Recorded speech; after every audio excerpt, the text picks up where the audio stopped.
And moving on for now, not all wars are fought on the battlefield. Some, you see, are fought inside your head. Those who serve their country in the war zone don't come back home without baggage. US war veterans are living and breathing examples of this. In the last 1 year, close to 50,000 American war veterans and former service members sought emergency suicide prevention care. That's the number that the US Department of Veteran Affairs has reported. You think that's bad? There's more. In November last year, the VA released its annual National Veteran Suicide Prevention Report for the year 2021. The report showed that nearly 6,400 veterans lost their lives to suicide.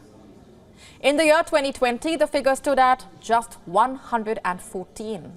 Can you imagine? The number increased more than 50 times. 2021 was the first full year of the COVID-19 pandemic. There was greater financial strain, housing instability, higher anxiety, depression levels, also barriers to healthcare. And here comes the more troubling aspect. Yes, there is more.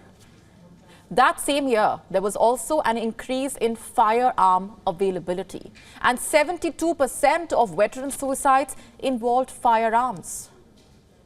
What else can you expect? We are talking about a country whose abortion laws are tighter than firearm possession. We are also talking about a country which is expert in waging wars and running away when the situation gets out of hand.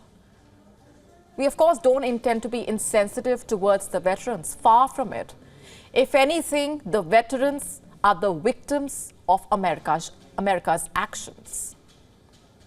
And let me tell you this, it's not just the soldiers who fought on the battlefield, it's also their families, of course. Fighting a war, you see, does not inflict trauma on just the soldier. It creates ripple effects. All those around the soldier, friends, family members, loved ones, also end up suffering. And the US is not alone, by the way. Have a look at Ukraine. The soldiers are not only fighting the Russian army, they are fighting trauma, PTSD, nightmares, anxiety, guilt. There aren't going to be any winners. Those who died are gone. Those left behind are suffering in their own ways. Ukrainian soldiers seeking mental health care are only getting it so that they can return to the battlefield. The Ukrainian army's goal is not to heal the soldiers, but to rehabilitate them enough so that they can fight. I'm not the one saying that. Psychological experts in Ukrainian ranks have said this themselves. They say that anything more than this is not possible in the current circumstances. But what happens when the storm settles? When wars are over and the soldiers return home?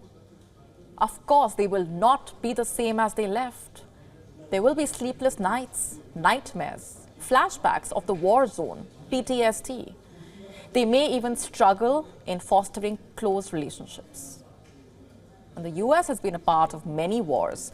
We won't even go that back in time. Let's just consider the last century. There was the Spanish-American War, the two World Wars, the Korean War, the Vietnam War, the Desert Storm. Millions fought in the wars. Hundreds of thousands died. Those who survived are living with the trauma.